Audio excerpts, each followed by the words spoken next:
In this lecture, we will learn about a very important method of integration that is called integration by partial fraction. Okay, so this is a very useful and strong tool that will help you integrate different functions. So first of all, understand what is partial fraction. Okay, so many a times you will be given to integrate functions like this: px plus q by x minus a x minus b. So something like this, which will be not that easy to integrate. Okay, so what you can do is that you can express them as sum of partial fractions, which becomes very easy to integrate. Okay, so we will first see with one example, then we will come to the formulas. Okay, so one example is integral dx by x plus 1 into x plus 2. Okay, so can you integrate this? Okay, what can be done to integrate this?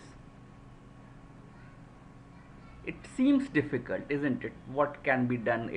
There are two products in the denominator, but can you integrate this one?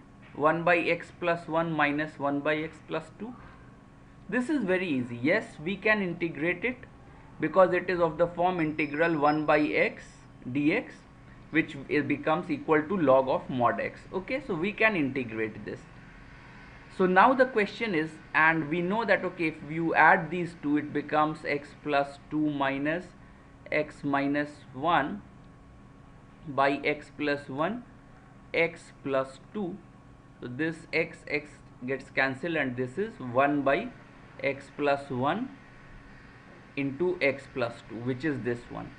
So now the main question is, of course this transformation made it very easy to integrate, but is there, and we could put trial and error method to find like this, but is there any sure shot way of doing this? So how this will be explained, how you put this form, product form, into sum of fractions is done by partial fraction tool. Okay, so what we do is, we know that okay, 1 by x plus 1 into x plus 2, this one, because then if we can express this as a by x plus 1 plus b by x plus 2, then also what will happen, in the numerator we will get maximum coefficient of x as 1, and now here what happens, it becomes a into x plus 2 plus b into x plus 1, and we can write okay, a plus b into x plus 2a plus b. And we know that on the left hand side numerator is 0 into x plus 1. It means what? Because this is true for all x, this is an identity, hence a plus b is equal to 0 and 2a plus b is equal to 1. If you solve this simultaneous equation, you will get a is equal to 1 and b is equal to minus 1. Hence we can put this as 1 by x plus 1 minus 1 by x plus 2, which is now very easy to integrate. So this can be extended to anything, like you can have x plus 1, x plus 2, x plus 3, x plus 4.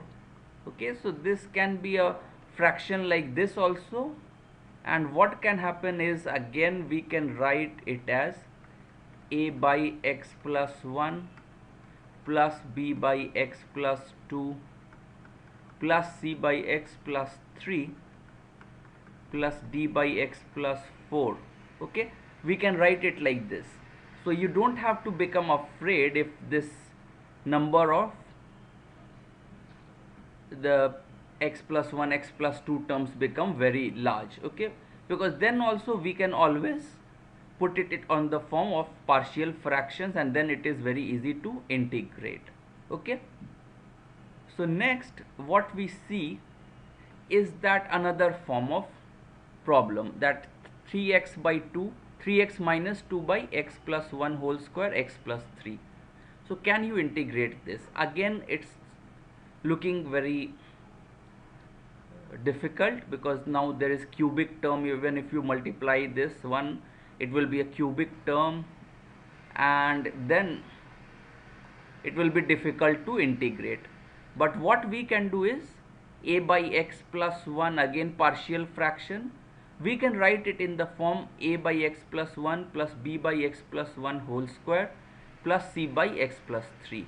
Okay, so now what will happen is, if you find these constants, then all of these terms are very easy to integrate. So we expand this a into x plus 1. So in the denominator we have x plus 1 whole square x plus 3. So it will become now a x plus 1 x plus 3 plus b x plus 3 plus c x plus 1 whole square. Okay, and now this can be written as a plus c x square plus 4a plus b plus 2cx if you just simplify this one, and 3a plus 3b plus c. Okay, and on the other side it is 0x square plus 3x minus 2. Hence a plus c, the coefficient of x square becomes 0, coefficient of x is 4a plus b plus 2c is 3 from here, and 3a plus 3b plus c is minus 2.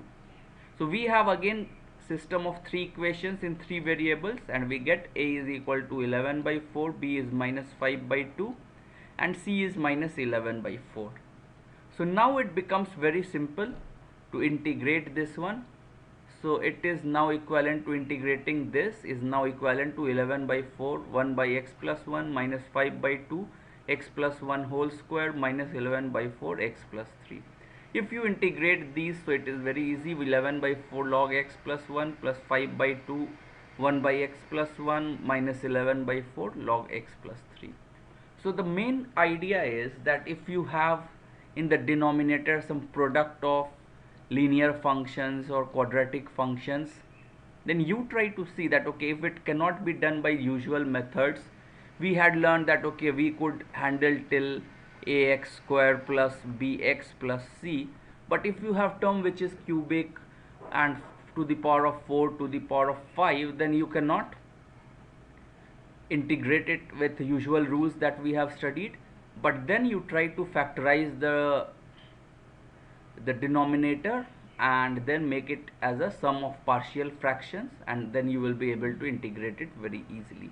So that was about partial fractions.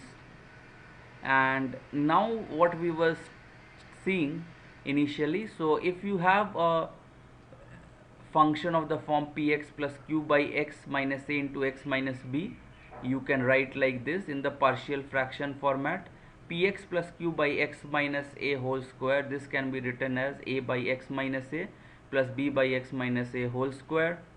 If you have px square plus qx plus r by x minus a, x minus b, x minus c, again you can write it as a by x minus a plus b by x minus c plus c by x minus c. Okay, so these are the standard formats which you can remember, or by intuition also you can understand this.